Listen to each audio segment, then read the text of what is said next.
we're about to hitch up and get ready to go. It's time for another Road Ready Campground review.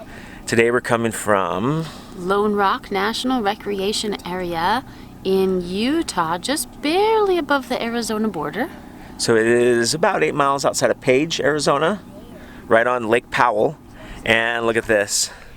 This has been our view for the last few nights. All right, so we'll talk about amenities.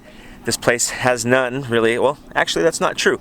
There's no water, sewer, or electricity where we're parked. There is a dump station up the hill, and there would be water, but it has not been turned on yet for the season.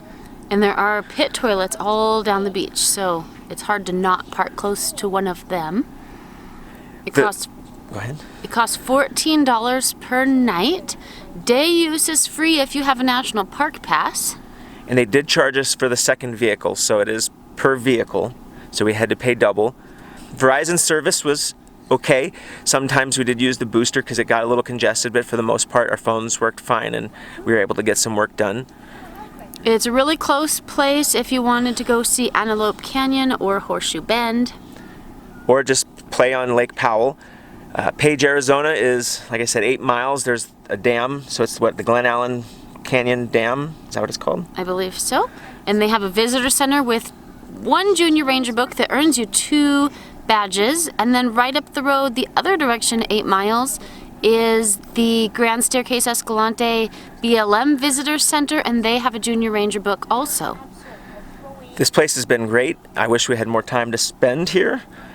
We've been pulling in great sun for the solar, and to have a dump station and water close by is a dream come true for some boondockers. Even to have to pay per night, it's one of those spots that we definitely would like, that we love and we don't mind paying for. If we're in the area, we would definitely come stay here again. You're parked on the sand. We saw lots of cars getting stuck. There's plenty of places that are perfectly safe for RVs of any size, but there are areas of deeper sand, so you definitely have to pay attention to where you're driving. Yeah. All right, well, we're going to get hitched up and get on the road. Bye-bye. Bye-bye.